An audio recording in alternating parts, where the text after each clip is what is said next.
Hello दोस्तों, welcome back to my channel. ये video semester 4 के स्टूडेंट्स जिनका मेजर ज्योग्राफी है उनके लिए है, जो भी उससे अपनी यूजी की स्टडी कर रहे हैं। आज की इस वीडियो में हम पढ़ेंगे झारखंड के दक्षिण छोटा नागपुर में जनजातीय गांवों के मकानों के प्रकार।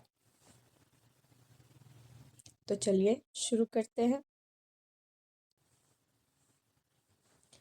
इसका पहला प्रश्न है, दक्षिण छोटा नागपुर के जनजातीय लोगों के गांवों के मकानों के प्रकारों पर एक लेख लिखें। उत्तर है, इस पठार प्रदेश में ग्रामीण बस्तियां दूर दूर बिखरी मिलती हैं। दक्षिण छोटा नागपुर में विभिन्न जनजातीय निवास करते हैं, जैसे मुंडा और संथाल अपनी पारंपरिक घरों के लिए मिट्टी, घास फूस और लकड़ी का उपयोग करते हैं, जिनमें आमतौर पर सोने और खाना पकाने के लिए अलग अलग कमरे होते हैं। घरों को स्थानीय सामग्रियों और पारंपरिक विधियों से बनाया जाता है, जो क्षेत्र की जलवायु और संस्कृति को दर्शाता है। पहले देखते हैं मुंडा जनजाति के घर। तो 2 कमरे के होते हैं, 2 कमरों वाला। मुंडा जनजाति के घरों में आमतौर पर 2 कमरे होते हैं, सोने के लिए गिट्टी और औरा, और खाना बनाने के लिए जिसे मंडी औरा कहते हैं। अन्य संरचनाओं में संपन्न घरों में आंगन और घरों के पीछे एक छोटी जगह भी देखने को मिलती है। पुरखों के लिए जगह। रसोई घर में ही पुरखों के लिए एक पवित्र स्थान होता है, जिसे आदि कहते थे, और इसमें केवल परिवार के सदस्य ही जा सकते थे। सामग्री। घर बनाने के लिए जो सामग्री चाहिए होती है, घर बनाने के लिए स्थानीय रूप से उपलब्ध मिट्टी, लकड़ी और घास फूस का उपयोग किया जाता था। अब आते हैं संथाल जनजाति का घर। संथाल जनजाति के घर भी मिट्टी, बांस और घास फूस के बने होते थे, और उनकी अपनी विशिष्ट संरचनाएं होती थी। सामग्री। मिट्टी को भूसे या अन्य जैविक पदार्थों के साथ मिलाकर घरों की दीवारों और फर्श बनाए जाते थे, जो उन्हें ठंडा रखने में मदद करते थे। इसका निर्माण। घरों का निर्माण परिवार के सदस्यों द्वारा मिलकर किया जाता था, जो समुदाय के भीतर सामाजिक संबंधों और सहकारिता को दर्शाता था। अब आते हैं इसकी विशेषता। तो इसकी विशेषता बता रहा है पर्यावरणीय अनुकूलन। ये घर पर्यावरण के अनुकूल होते हैं और स्थानीय जलवायु से बचने के लिए बनाए जाते हैं, खासकर गर्मी और बारिश से सुरक्षा प्रदान करते हैं। सांस्कृतिक महत्व इसका बताया जा रहा है। घरों का डिजाइन और संरचना जनजाति की सांस्कृतिक पहचान और पारिवारिक बंधन को दर्शाती है। सामुदायिक जीवन के बारे में बोला जा रहा है। ये घर न केवल रहने के स्थान होते हैं, बल्कि परिवार के सदस्यों के बीच सामाजिक संपर्क और सामुदायिक जीवन का केंद्र भी होते हैं। कुछ मकानों के प्रकार इस प्रकार हैं। तो इसके अलावा और भी कुछ घर हैं, घर प्रकार के वो आकार के आधार पर विभाजन। आकार के आधार पर घरों का विभाजन। छोटा मकान, झुपड़ियाँ, 1 मंजिल का मकान, 2 मंजिल मकान, 3 मंजिल मकान, अन्य प्रकार के मकान। फिर बताया जा रहा है गृह निर्माण सामग्री के आधार पर भी घरों का विभाजन। छप्पर की झोपड़ी या मकान, नरकुल या घार की झोपड़ी, बांस और लकड़ी के मकान, कच्ची मिट्टी के मकान, पक्का मकान। तो ये सब हैं घरों के प्रकार, जो कि हमारे झारखंड के छोटा नागपुर जनजातीय क्षेत्रों में पाया जाता है। अगला प्रश्न, मुझे झारखंड में आदिवासियों के विकास का वर्णन करते हुए ग्रामीण बस्ती के प्रकारों तथा प्रतिरूपों का वर्णन कीजिए। इसका उत्तर कह रहा है, झारखंड में आदिवासियों का विकास उनके जल, जंगल, जमीन के अधिकारों, पारंपरिक संस्कृति और भूमि से जुड़े इतिहास पर केंद्रित है, जिसमें ब्रिटिश शासन के दौरान बाहरी लोगों द्वारा शोषण और औद्योगिकरण के कारण विस्थापन प्रमुख रहा है। स्वतंत्रता के बाद भी विकास के नाम पर आदिवासियों का आंतरिक उपनिवेशीकरण जारी रहा, जिससे भूमि और संसाधनों पर उनका नियंत्रण कम हुआ।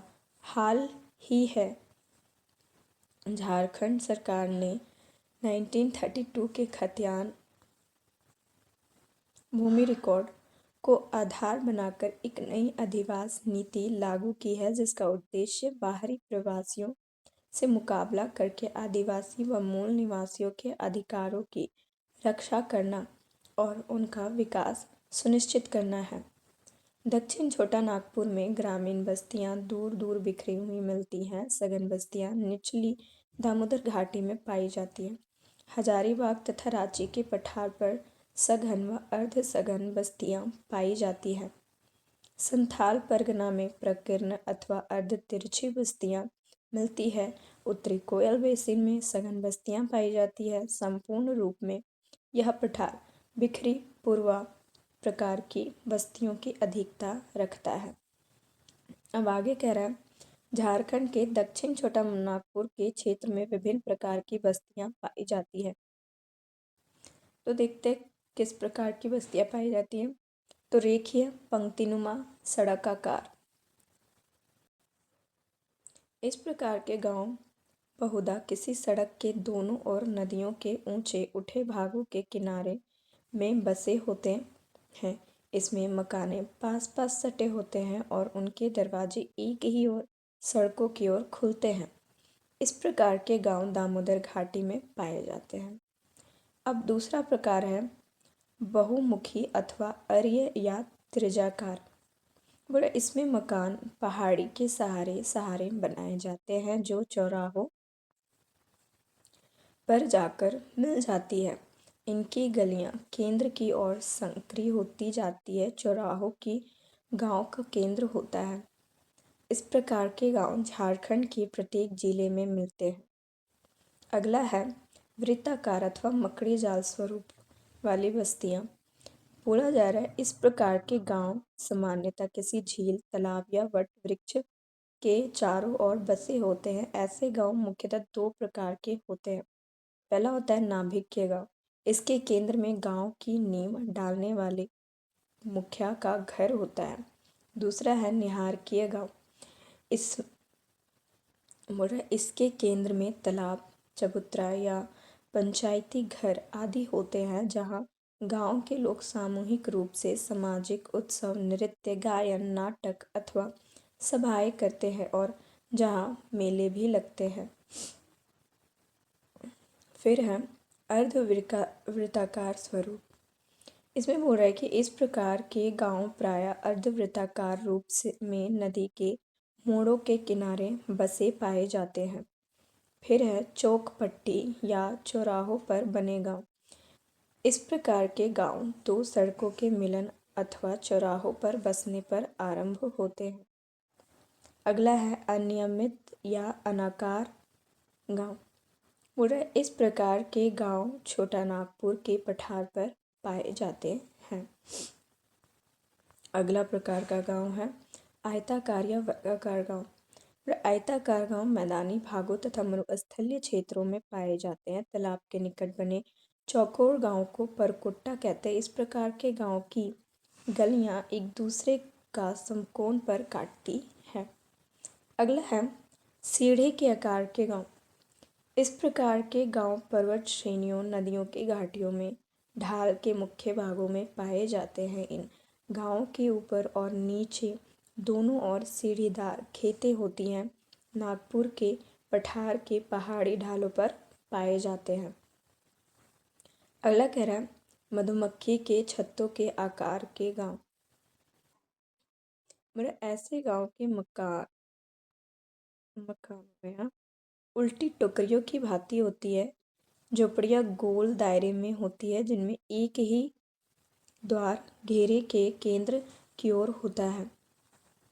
तो ये था बस्तियों का प्रकार, जो कि हमारे झारखंड प्रदेश में पाया जाता है। अगला प्रश्न की ओर बढ़ते हैं। बोला झारखंड में आवासों के कितने प्रकार दृष्टिगत होते हैं, किन्हीं दो का विस्तार से वर्णन कीजिए। झारखंड में पारंपरिक रूप से मिट्टी, घास फूस और लकड़ी से बने पारंपरिक आवासों के साथ साथ आधुनिक निर्माण सामग्रियों से बने पक्के आवास भी देखे जा सकते हैं। राज्य सरकार भी ग्रामीण इलाकों में बेघर परिवारों को पक्के घर उपलब्ध कराने के लिए अबूबवा आवास योजना जैसे पहल कर रही है।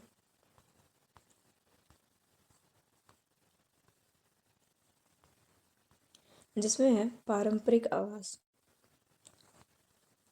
झारखंड के ग्रामीण क्षेत्रों में आज भी पारंपरिक पद्धतियों से बने आवास दिखते हैं। इनमें मुख्य रूप से मिट्टी की दीवारें और घास फूस की छतें होती है जो स्थानीय वातावरण के अनुकूल होती है।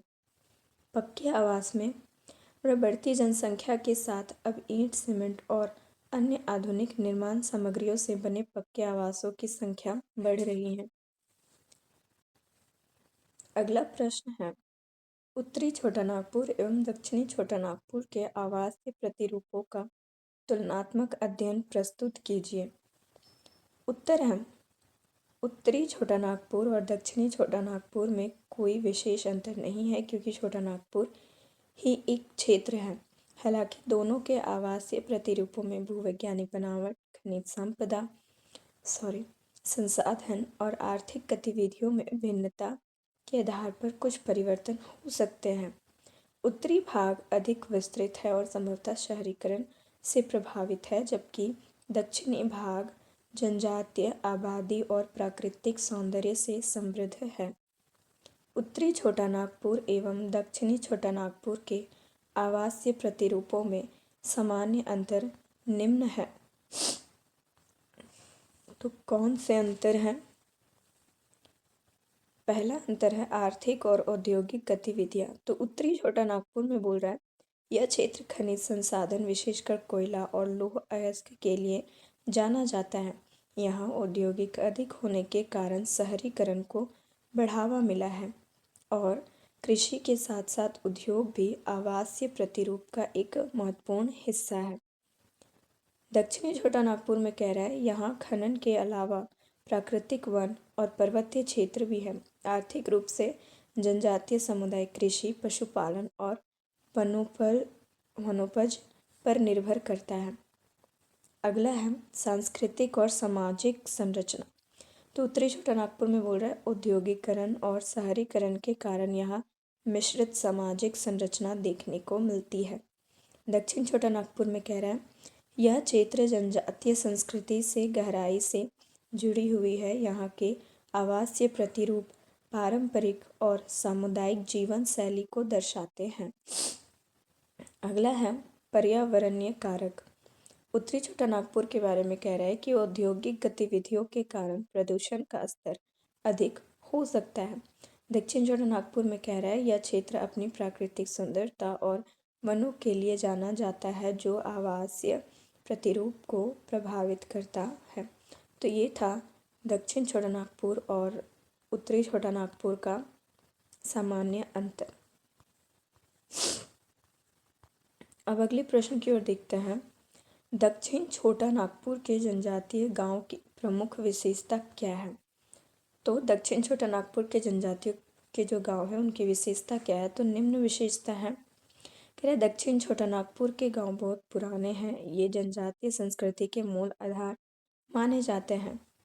फिर कह रहा है, यहाँ प्रायः मिट्टी, ईंटों और घास फूस के घर बने होते हैं। वर्तमान में पक्के घर देखने को मिलते हैं। गांव प्रायः चारों ओर के वृक्षों के कुंजों से घिरे होते हैं। फिर अगला कह रहा है, सार्वजनिक उपयोग के लिए कुएं, तालाब, मंदिर और सराय या पंचायत घर होता है जहां गांव संबंधी सभी कार्यों का निर्णय लिया जाता है। फिर है, गांव की गलियां टेढ़ी मेढ़ी और बसावट अत्यंत अव्यवस्थित होती है। आगे कह रहा है कि गांव का संबंध अन्य बस्तियों से पगडंडियों, कच्चे रास्तों या बैलगाड़ियों के मार्गों के द्वारा होता है। गांव के निवासियों में प्रत्येक कृषि कार्य के लिए पारंपरिक सहयोग मिलता रहता है। सभी सुख दुख के समय एक दूसरे के काम आते हैं। अगली विशेषता है, गांव में प्रायः लोग निरक्षर, अज्ञानी एवं रूढ़िवादी होते हैं। फिर है, यहाँ के जनजाति गांव में दीवारों पर भित्ति चित्र देखने को मिलती हैं। अगला विशेषता, उरांव के गांव में इमली के वृक्ष, संथालों के गांव में महुए और सखुए के वृक्ष अवश्य लगे होते हैं। अगला प्रश्न है, छोटा नागपुर में रेखीय ग्रामीण प्रतिरूप कहाँ पाया जाता है? तो दामोदर घाटी में पाया जाता है। अब 7वां प्रश्न, दक्षिण छोटा नागपुर की प्रकीर्ण ग्रामीण बस्तियों का वर्णन कीजिए। उत्तर कह रहा है, दक्षिणी छोटा नागपुर की प्रकीर्ण ग्रामीण बस्तियां मुख्य रूप से प्राकृतिक कारकों जैसे ऊंचे नीचे धरातल, वन, जलाशय और मिट्टी के विशेषताओं के कारण बनती है, जहां अलग थलग घर बिखरे होते हैं। यहाँ के घरों में मिट्टी, बांस और छप्पर का प्रयोग होता है और ये बस्तियां कृषि और पारंपरिक जीवन शैली पर आधारित होती हैं। हालांकि शिक्षा, स्वास्थ्य और संचार की कमी जैसी समस्याएं भी मौजूद हैं। अगला प्रश्न, मुंडा जनजाति के मकानों का वर्णन कीजिए। मुंडा जनजाति का जो मकान होता है उसके बारे में हमें बताना है। तो कह रहा है, मुंडा गांव खुंटकट्टी हाथों के नाम से जाने जाते हैं। यहाँ गांव मुंडा का मूल गांव होता है। मुंडा गांव की पहचान उसमें ससानदारी से होती है। खतियान जैसे भू अभिलेखों में इसे हड़गड़ी के नाम से दर्ज किया गया है। मुंडा गांव में छोटे एवं कच्चे मकान बनाने की परंपरा होती है। एक मकान में 1 से 3 कमरे होते हैं। मकान के चारों ओर 4 दीवारी होती है। मकान के सामने आंगन होता है जिसे मुंडारी में रचा कहते हैं। घरों की बनावट में मिट्टी की दीवार होती है। छप्पर खपड़ों से अथवा बांस घास फूस से इनकी छत बनाई जाती है। फिर कह रहा है, आजकल विकास के बढ़ते चरण इसके साथ है, जिसकी छाप आवासीय पद्धति पर स्पष्ट दृष्टिगत होने लगी है। आधुनिक बर्तन, यूटेंसिल्स और आधुनिक फर्नीचरों से युक्त आवासों के साथ सज्जा की जाने लगी है। फिर भी कुछ मकान आज भी प्राचीन परंपरा धारण किए हुए हैं। तो ये था मुंडा के मकानों के बारे में। अब आते हैं, उराव जनजाति के गांव में बने मकानों के प्रकारों का वर्णन कीजिए।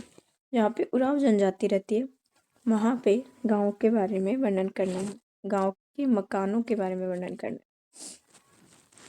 उत्तर है, उराव की बस्तियां प्राय ऊंचे स्थानों पर पाई जाती है। इनके गांव में इमली के पेड़ ज़रूर मिलते हैं। इनके गांव भुईहरी गांव के नाम से जाने जाते हैं। मकानों में कमरे की संख्या 3 से 4 होती है। इनके मकान की दीवार मिट्टी की तथा छतें खपरेल की बनाई जाती है। फूस के मकान प्राय कम पाए जाते हैं। उराव के मकानों की दीवारों पर चित्रकारी भी होती है। तो ये था उराव के मकान के बारे में। अब है कुछ प्रश्न जो कि उत्तर एक शब्द में दिया गया है, देखते हैं। उराव जनजाति के गांव किस अवस्था में पाए जाते हैं? तो बिखरे अवस्था में पाए जाते हैं। उराव के गांव में किसका वृक्ष अवश्य होता है? इमली का। मुंडा जनजाति के गांव को किस नाम से जाना जाता है? खुंटकट्टी। अगला प्रश्न, संथाली गांव में मकानों की 2 कतारों के मध्य के रास्ते को कहते हैं? कुल्ही कहते हैं। तो इस वीडियो में इतना ही। आई होप आप सभी को ये वीडियो पसंद आया हो, आपको समझ आया हो, आपके लिए हेल्पफुल भी हो। मिलते हैं अगले वीडियो में and don't forget to like और सब्सक्राइब ज़रूर करें ताकि आपको हमारी नेक्स्ट वीडियो की नोटिफिकेशन सबसे पहले मिले। मिलते हैं नेक्स्ट वीडियो में। Thank you for watching.